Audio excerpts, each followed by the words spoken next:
Assalamualaikum warahmatullahi wabarakatuh. Pada kesempatan kali ini saya dan suami akan berbagi pengalaman terkait dengan ibadah haji tahun 2023. Jadi alhamdulillah tahun ini saya dan suami berkesempatan dipanggil oleh Allah untuk menunaikan ibadah haji 2023, dan kami memutuskan untuk tidak bergabung dengan KBIH atau biasa disebut sebagai haji mandiri. Jadi pada kesempatan kemarin itu kami dari kloter SUB 30, rombongan 8 dan regu 4. Dan suami saya ini yang ada di sebelah saya ini juga mendapatkan amanah sebagai ketua regu atau karu. Nah, gimana sih suka dukanya atau bagaimana pengalamannya terkait dengan ibadah haji yang non KBIH atau haji mandiri seperti apa? Kami berada di salah satu sudut di Masjidil Haram di bangunan baru King Abdullah Expansion, dan kali ini kami akan menceritakan bagaimana pengalaman kami menunaikan ibadah haji tanpa bergabung dengan KBIH atau biasa disebut sebagai haji mandiri. Kali ini akan kita coba pecah ya menjadi dua bagian. Bagian pertama yaitu persiapan. Jadi bagaimana persiapan kami di tanah air karena tidak tergabung sebagai anggota KBIH, apa saja sih yang perlu kita persiapkan gitu ya. Kemudian part yang kedua atau bagian yang kedua itu adalah terkait dengan pelaksanaan ibadah haji sendiri, baik ketika di Madinah, di Mekah ataupun ketika Armusna, Arafah, Musdalifah dan Mina.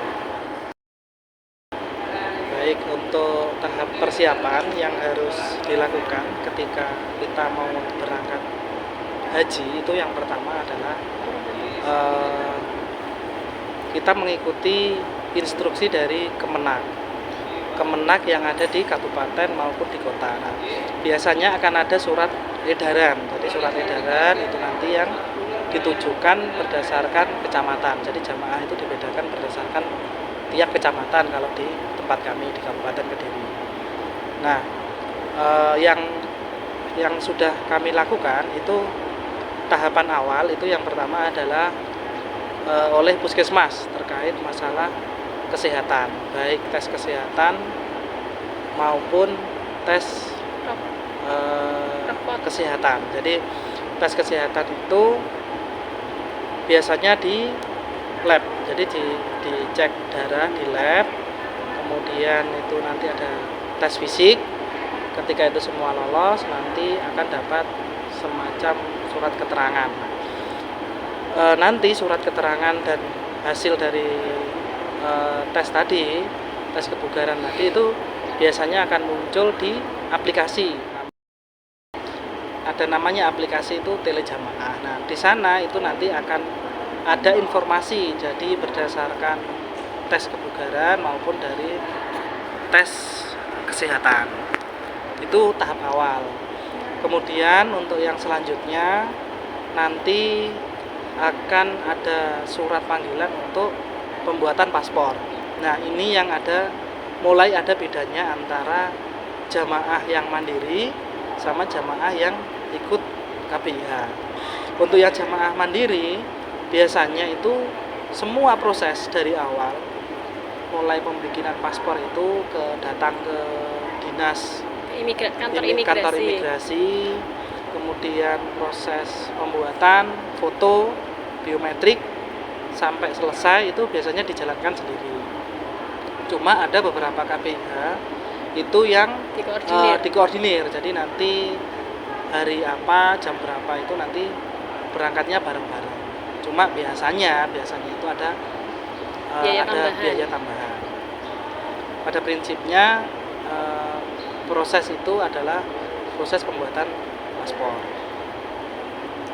Mungkin menambahi ya, jadi tes kesehatan itu kita nanti akan kalau di tempat kami itu akan dilimpahkan kepada pihak ketiga. Jadi seperti lab medical, seperti medical check up seperti itu, dan nanti di pihak ketiga kan sama puskesmas. Nanti ada biaya yang harus kita keluarkan. Kita kemarin tuh standarnya di Kabupaten Kediri sekitar 750 ya. Iya. 750. Jadi kita harus bayar pribadi, baik yang KPIH maupun yang mandiri, kita akan mengeluarkan sejumlah itu untuk tes kesehatan itu.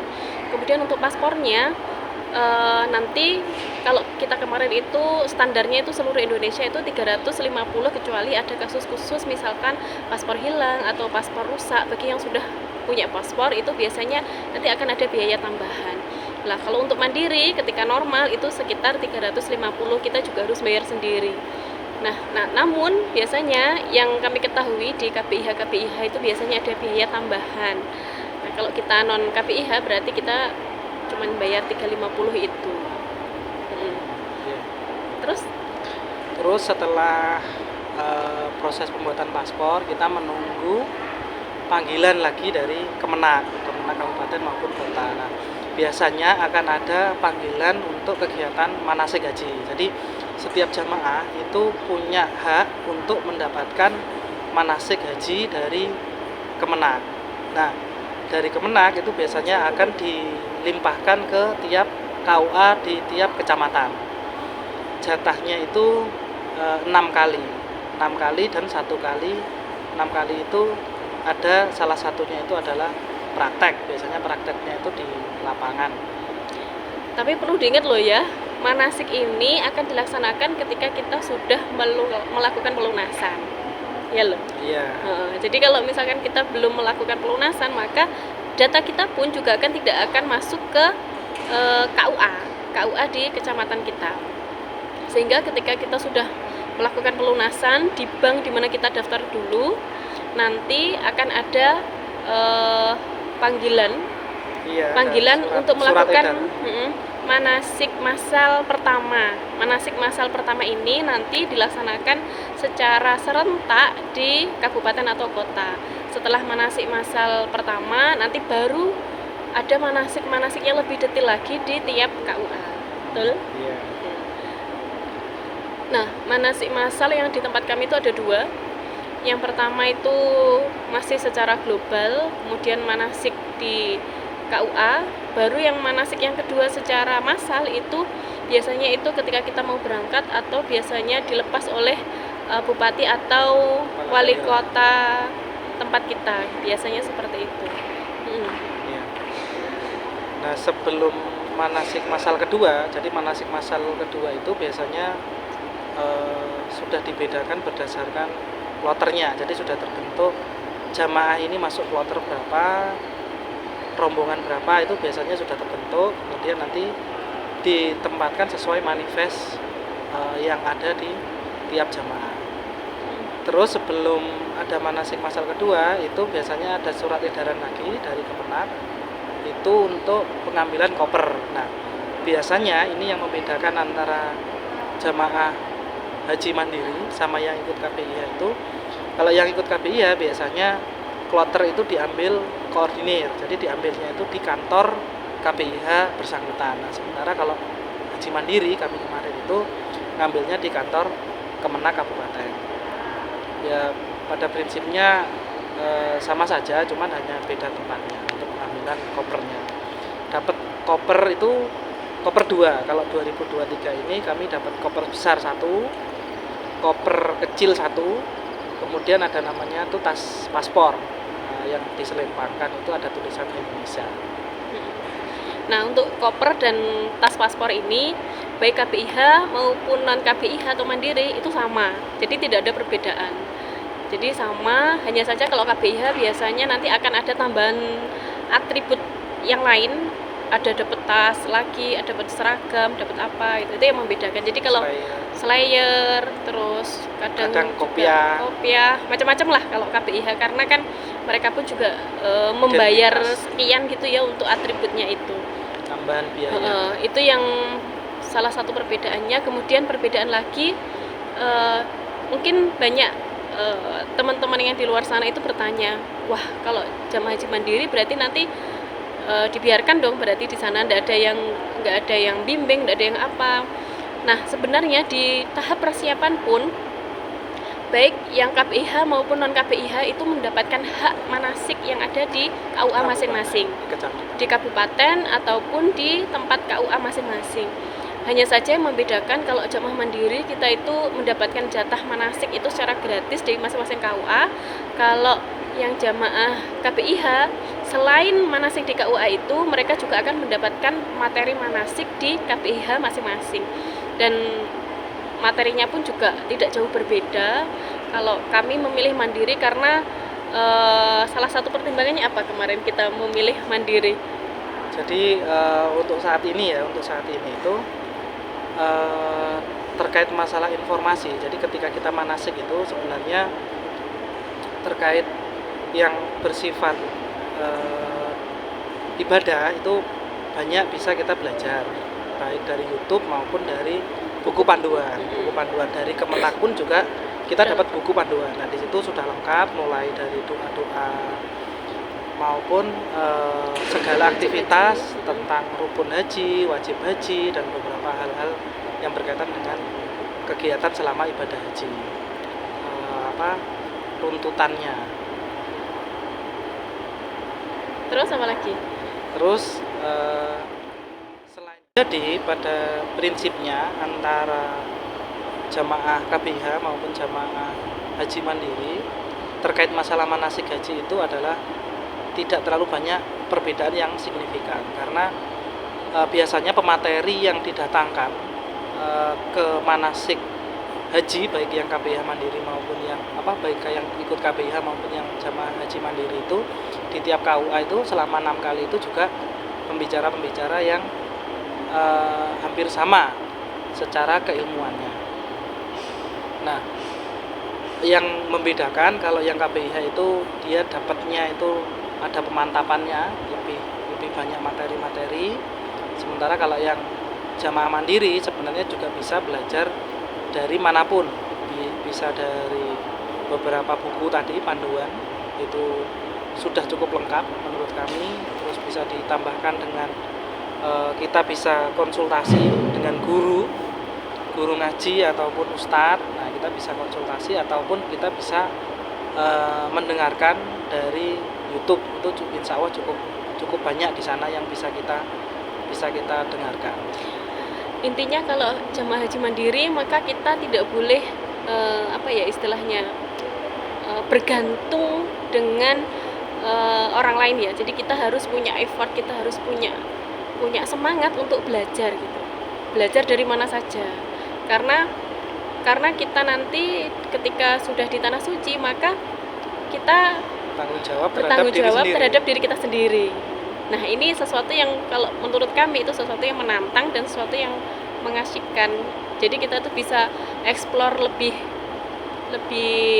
bebas ketika di Madinah, di Makkah ataupun ketika Armusna, karena kita tidak terikat dengan KPIH yang saklek dengan jadwal-jadwal ini ya, jadwal-jadwal yang sudah ditentukan sebelumnya. Selain itu kita juga bisa mencari informasi, berbagi pengalaman dari orang-orang yang sudah pergi haji setidaknya 1 atau 2 tahun yang lalu. Jadi terkait masalah kebijakan, terkait masalah kegiatan itu tidak jauh beda. Nah, seringnya yang pengalaman kami kemarin itu ketika manasik di kecamatan di KUA itu beberapa pembicaranya itu mohon maaf itu memang sudah haji, cuman sudah berpuluh-puluh tahun yang ada lalu. yang berpuluh tahun, ada yang sudah 5 atau 7 tahun yang lalu lah. Itu sudah sangat berbeda kebijakannya. Jadi kebijakan dari kerajaan Arab Saudi muasasahnya ini itu sangat dinamis. Jadi berganti-ganti kebijakannya. Jadi terkait persiapan sebelum keberangkatan ini ya, selain persiapan ilmu, kita juga harus mempersiapkan bekal.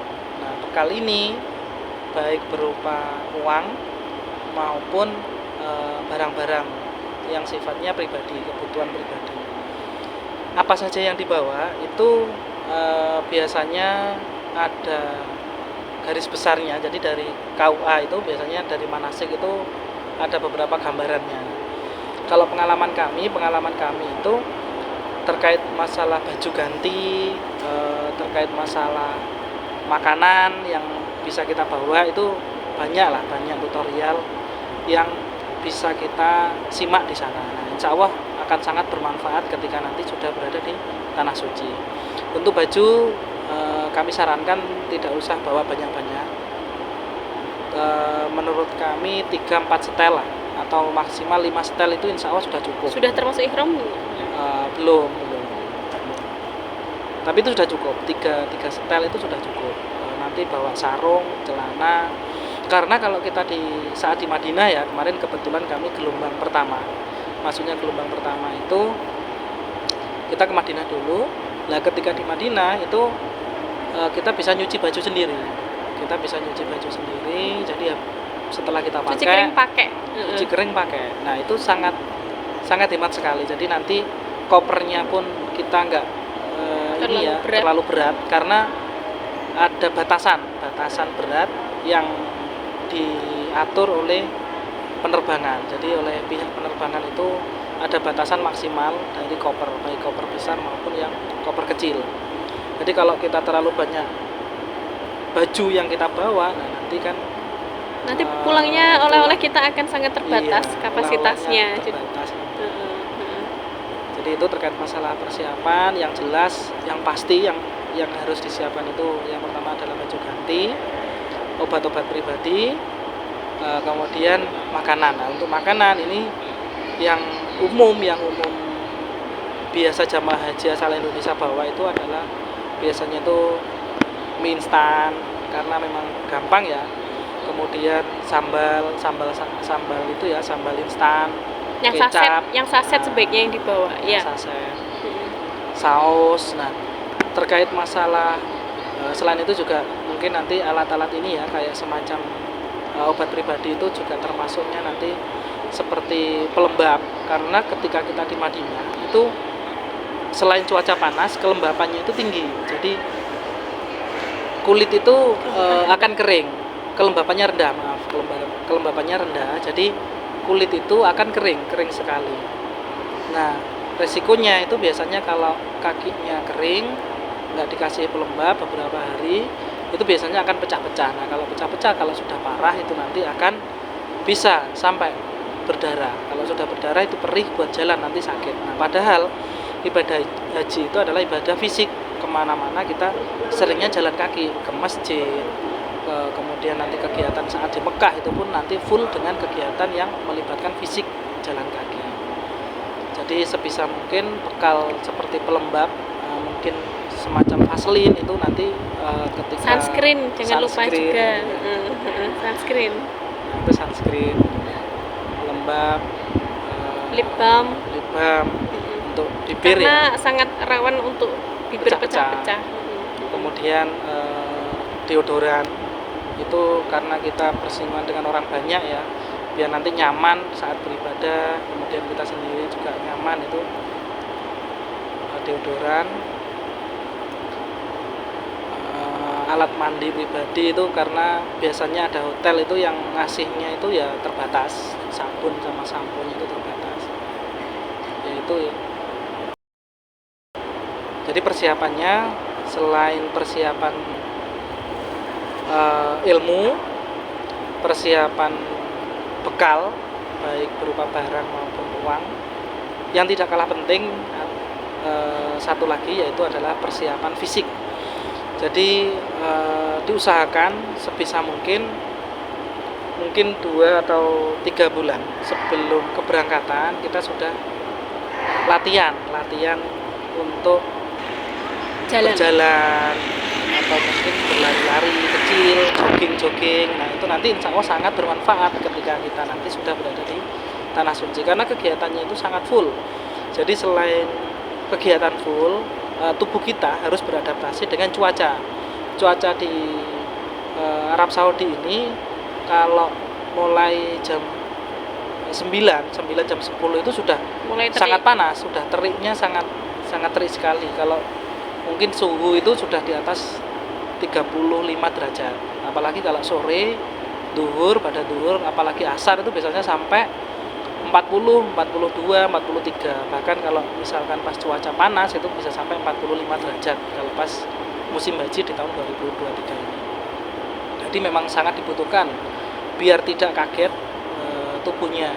Ketika fisiknya insya Allah sudah siap, insya Allah kita bisa menjalankan ibadah itu secara nyaman, secara tidak terganggu dengan fisik yang kelelahan.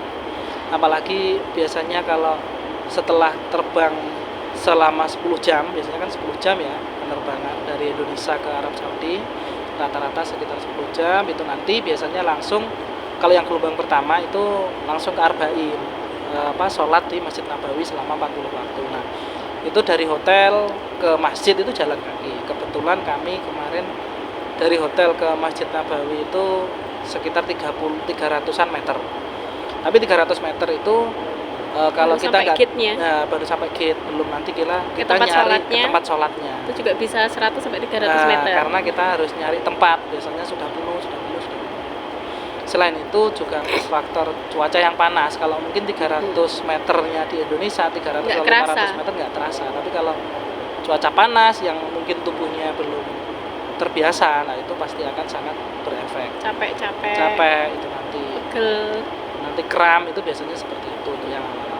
Jadi bekal obat-obat pribadi itu dipastikan ada suplemen yang biasa diminum di Indonesia. Itu apa biasanya? Vitamin C atau mungkin yang herbal, madu, habatus sauda, itu insya Allah sangat bermanfaat ketika berada di tanah suci. Baiknya latihannya itu berapa kilo itu sebaiknya? Ya, itu tergantung, bisa nanti bertahap, jogging, bisa awalnya pagi, kemudian nanti agak siang. Yang bagus itu nanti biar tubuhnya terbentuk pembiasaannya, yaitu berjalannya saat terik siang hari. Nanti akan ada bedanya. Bisa mulai 4-5 putaran di lapangan. Kalau saran saya pribadi ya, latihannya itu jangan cuman mungkin awal-awal 1 kilo cukup, tapi ketika sudah mendekati masa keberangkatan ada baiknya tuh minimal 3,5 kilo lah paling tidak setiap hari. Kenapa? Karena mungkin kalau ketika di Madinah itu jarak hotel dengan masjid Nabawi itu lumayan dekat ya. Kalau di Madinah itu kondusif sekali. Tapi ketika di Mekah itu kita mau tidak mau, suka nggak suka, hotel-hotel di Indonesia itu khususnya yang reguler lumayan jauh dari masjid, sehingga untuk mencapai masjid kita biasanya naik bus sholawat atau bus Mekah, kemudian turun di terminal lah. Jarak antara terminal ke masjid itu minimal itu 1 kilo. Rata-rata jarak sampai halamannya ya, belum tempat sholatnya loh. Apalagi ketika kita menjalankan umroh ataupun menjalankan haji nanti, tawaf ataupun sa'i, kita dituntut untuk jalan lagi. Kalau kita bisa beruntung tawaf di pelataran Ka'bah mungkin nggak seberapa panjang ya lintasannya, tapi ketika kita ternyata berkesempatan untuk tawaf di lantai 3, di mana itu diameternya itu semakin panjang, maka itu akan kerasa sekali, apalagi ketika setelah tawaf kita sa'i. Nah itu sehari itu kita bisa jalan. Kemarin kita nyoba pakai aplikasi Strava. Itu panjang lintasan ketika tawaf di lantai 3, di lantai hampir 5 kilo rooftop ya? Itu 5 sampai 5,5 kalau misalnya, sekitar 5 kiloan untuk tawaf saja. Untuk tawaf saja, belum sa'inya. Iya. Itu bayangkan kalau cuaca terik, mungkin pas saat siang hari itu benar-benar menguras tenaga dan fisiknya. Itu untuk di kondisi di Mekah ya. Belum lagi ketika kita jamarot atau lempar jumroh. Ketika di Armusna, terutama ketika ini ya lempar jumroh itu jarak antara maktab kita ke jamarot itu juga lumayan jauh untuk yang jalurnya Indonesia. Jadi kita harus masuki ke terowongan. Kalau di Google Map kemarin itu kita coba ngecek itu dari maktabnya Indonesia ke tempat lokasi jamarot, titik jamarotnya itu di kisaran angka 7,5 kilo. Nah, Iya. padahal itu kita jalurnya Indonesia ya, kalau pakai jalurnya Indonesia itu ada 2 terowongan. Nah, di tulisannya terowongan itu, satu terowongan itu kalau nggak salah kemarin itu panjangnya sekitar 3 kilo. Ada 2 terowongan, belum itu yang nanti jalur jalannya. Dan semua jalan ya. Semua jalan. Nah, kalau Google Map itu biasanya hanya dicari titik terdekat. Nah, padahal ketika kita di realitanya itu kadang ada portal. Nah, portalnya itu seperti di belakang ini. Ini banyak sekali di jalan-jalan Yang itu nggak bisa kita yang lompati. nggak boleh kita lompati, apalagi kita nggak boleh. Jadi kita harus berputar balik. Jadi memang persiapan fisik ini mutlak wajib hukumnya untuk kita laksanakan sebelum keberangkatan. Kalau kita ingin bugar ketika menjalankan ibadah, maka mau tidak mau, suka nggak suka, Siap nggak siap? persiapannya itu harus benar-benar matang, terutama kondisi fisik kita. Jadi jangan sampai begitu berangkat kita baru latihan di Madinahnya, itu sangat menguras energi ya. Bisa-bisa kita belum apa-apa sudah jatuh sakit. Oleh karenanya latihan itu sebisa mungkin, semaksimal mungkin kita lakukan ketika kita masih ada di tanah air. Baik, setelah tahap persiapan tadi ya, baik persiapan fisik, persiapan bekal, dan persiapan uang. Karena kenapa ada uang? Nah, karena kita itu dari jamaah Indonesia biasanya itu hajinya itu adalah haji tamatu. Jadi nanti jamaah haji harus membayar dam. Dam itu seharga kambing. Nah, biasanya kalau rial, kalau di uang rial kan itu sekitar 500-an. Jadi dari pihak penyelenggara ibadah haji, PPIH, panitia penyelenggara ibadah haji, itu kemarin di surat edarannya itu 600 sampai 650 kalau tidak salah, karena ada biaya tambahan selain biaya penanganan hewannya, selain harga hewan untuk damnya. Untuk KPIH biasanya langsung dikoordinir dan biasanya itu biayanya sudah include gabung dengan biaya-biaya lain seperti city tour, kemudian umroh, dan mungkin ada biaya lain. Mungkin ada tambahan biaya untuk koordinir makan bersama ketika tidak ada jatah makan dari catering. Jadi itu ya, seperti itu terkait masalah persiapan. Nah, setelah tadi sudah ada semua persiapan, nah itu biasanya sebelum keberangkatan itu akan ada undangan lagi, surat edaran dari pihak Kemenak baik kabupaten maupun di kota, itu terkait masalah rombongan dari tiap jamaah haji masuk kloter berapa, rombongan berapa, dan regu berapa. Nah, itu biasanya ada di manasik haji yang massal yang kedua. Nah, itu nanti sudah ditempatkan berdasarkan manifest itu. Sebelum keberangkatan biasanya kurang 4 hari atau 3 hari biasanya seperti itu. Jadi memang sudah sangat mepet sekali. Itu kemudian 2 atau 3 hari kemarin kami itu 2 atau 3 hari sebelum keberangkatan itu kita juga sudah harus menyerahkan koper. Jadi koper besar itu sudah harus ready dulu. Jadi itu nanti diserahkan ke Kemenak koper besarnya, kemudian baru 2 hari setelahnya jamaah haji berangkat dengan membawa koper kecil dan tas paspor. Paspornya itu nanti kita juga belum tahu. Jadi setelah kita membuat paspor di kantor imigrasi itu tidak langsung dibagikan paspornya. Kalau di Kabupaten Kediri kemarin kami ya, itu baru nanti dibagikan ketika berada di embarkasi. Berada di embarkasi di asrama haji. Di asrama haji apa di Juanda? Di asrama haji. Jadi setelah karena fast track. Ya, fast track. Fast track itu kita check-in-nya itu bukan di bandara tapi di asrama haji. Nah, oleh karenanya sebelum kita mau keluar ke asrama haji, kita nanti akan dipanggil satu-satu untuk dikasihkan paspor dan langsung check-in. Di saat itu juga, jadi di antrian itu saat kita antri itu nerima di loket 1 di bagian pertama, kemudian di bagian kedua di sebelahnya itu langsung paspor tersebut itu dikasihkan lagi ke pihak dari maskapai maskapai penerbangannya. Kita kemarin pakai Saudi ya. Saudi ya. Jadi langsung check-innya itu di asrama haji. Jadi kita sudah nggak perlu check-in di bandara, scan barang-barang kita itu juga tidak di bandara, tapi semuanya ada di asrama haji. Jangan lupa untuk koper kecilnya, jangan sampai kita kasih barang-barang yang dilarang ya. Contohnya senjata tajam, gunting. Koper kecil itu nggak boleh. Gunting, pisau, itu kan memang kebutuhan kita ya. Itu sebaiknya kita masukkan ke koper besar, itu aman. Terus power bank itu juga power bank di bawah 20.000 aman.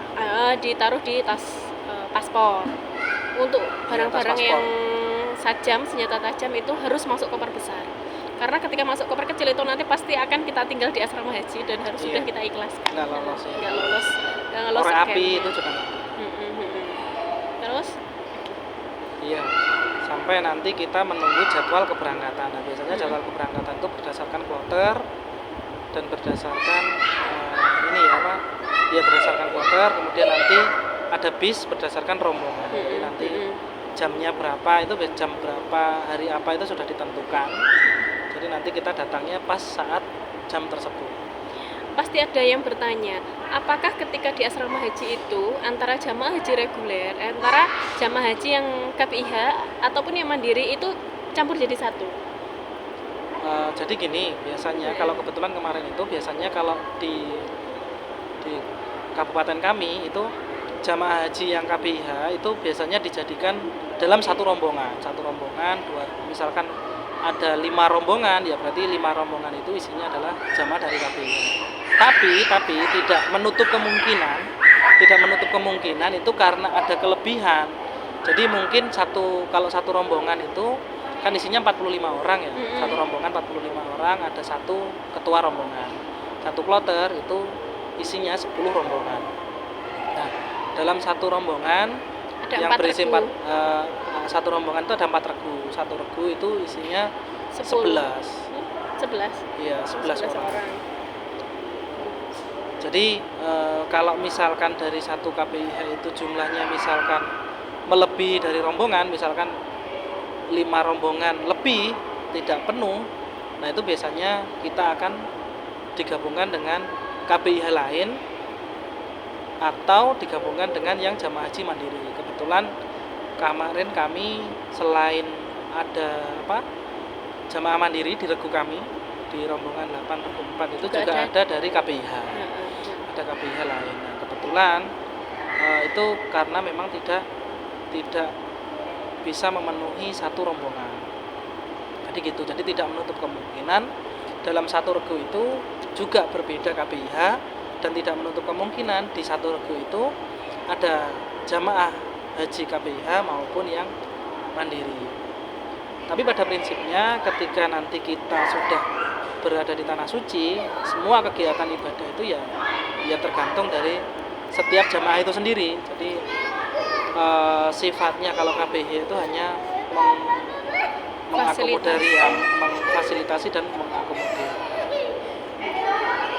Selebihnya ya dari jamaah haji sendiri. Barangkali bisa disimpulkan seperti ini ya, ketika di embarkasi itu sebenarnya tidak ada perbedaan perlakuan ya dari petugas di asrama haji, baik itu bagi jamaah yang KPIH maupun non KPIH, kita sama-sama diperlakukan sama ya, tidak ada perbedaan yang signifikan, sehingga kami pun ketika mandiri pun juga tidak mengalami kendala yang berarti karena sama saja. Tidak ada perbedaan yang berarti ya ketika di embarkasi itu. Check-in pun kita sama, satu base-nya pun kita juga gabung sama KPIH lain. Dan hampir semua kloter, hampir semua rombongan kayaknya ada yang mandiri ya. Hampir semua kloter ada yang mandiri. Semua kloter itu kemarin di Kabupaten Kediri di regu kami itu ada 11 orang itu yang mandiri, 8 orang, yang 4 orang yang 3 orang itu dari KPIH lain, dan kita so far so good ya, tidak ada kendala yang berarti.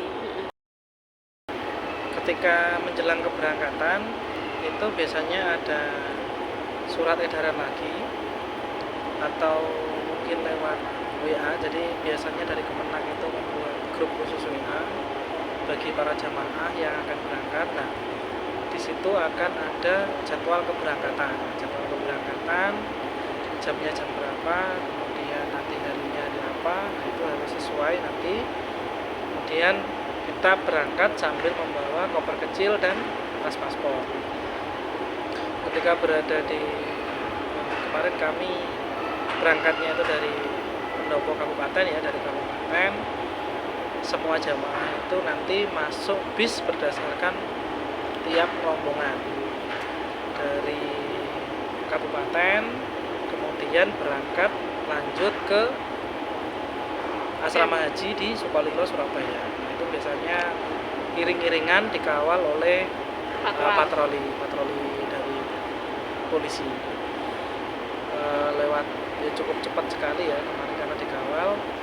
Ketika sampai di asrama haji itu biasanya 1 malam. Jadi ada waktu 1 malam untuk persiapan sebelum terbang ke Arab Saudi. Ketika berada di asrama haji, dari jamaah haji itu juga mendapat hak untuk makan. Kemarin kami dapat 3 kali makan. 3 kali makan. Jadi kita sampai itu sore dapat makan malam, kemudian besok paginya sama siang sebelum berangkat terbang ke Arab.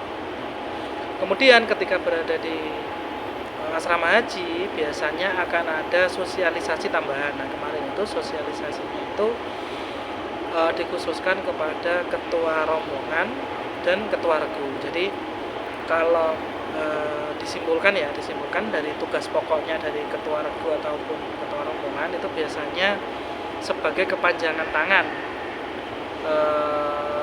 untuk meneruskan informasi dari pihak PPIH ataupun dari pihak dari kloter Ketua kloter. Jadi setiap kloter itu pasti punya beberapa aturan. Nah, itu nanti kemudian diteruskan ke rombongan, kemudian diteruskan oleh ketua regu kepada tiap anggotanya. Secara tanggung jawab memang yang pertama itu ya memang itu tadi ya terkait masalah penyampaian informasi. Kemudian selain itu untuk koordinasi dan tugas tambahan selain itu biasanya ada jadwal piket untuk pengambilan jatah makan dari tiap jamaah. Jadi nanti biasanya itu kalau di Madinah itu ada di ruangan restoran, kemudian diambil dari tiap rombongan. Dari tiap rombongan itu nanti akan dibagi berdasarkan regu dan akan dibagikan kepada tiap anggota jamaah. Jadi secara umum seperti itu. Nah, di proses di asrama haji itu begitu kita datang, bis datang itu nanti kita langsung diarahkan satu kloter. Biasanya itu ada ruangan-ruangan ya, ruangan Musdalifah, ruangan Mina, ruangan apa. Nah, biasanya itu kloter ganjil di ruang apa, kloter genap di ruang apa. Nah, begitu kita datang, kita nanti langsung dipanggil satu persatu untuk tes kesehatan. Nah, tes kesehatan ini biasanya akan diprioritaskan karena tahun ini tuh haji ramah lansia. Biasanya diprioritaskan dipanggil duluan itu adalah jamaah yang sudah berusia lanjut atau lansia. Jadi setelah jamaah lansia selesai baru kemudian dipanggil tiap-tiap rombongan 1, rombongan 2 dan seterusnya.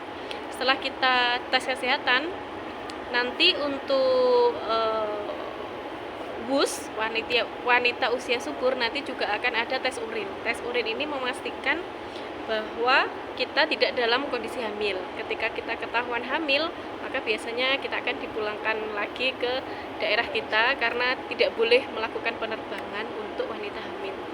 Kemarin di SUP 30 ada satu kejadian, kemarin ada satu wanita yang ketahuan hamil akhirnya dipulangkan karena tidak diizinkan untuk terbang. Jadi setelah tes kesehatan nanti kita akan mendapatkan gelang. Gelangnya seperti ini. Jadi ini ada nama kita, ada kloter kita, nomor paspor kita, dan ada bendera Indonesia. Jadi setelah tes kesehatan nanti kita akan mendapatkan gelang, kemudian yang terakhir kita akan mendapatkan uang saku. Nah, living cost. Jadi di kemarin itu ya, kita living cost itu biasa kalau tahun-tahun kemarin itu living costnya itu berupa real.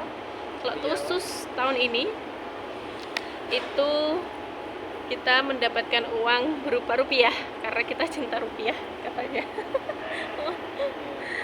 Nah, setelah mendapatkan living cost, kemudian kita akan mendapatkan kunci nominalnya kemarin sekitar 3.030.000, lumayan dipangkas hampir 50% dari tahun sebelumnya, tetap kita syukuri.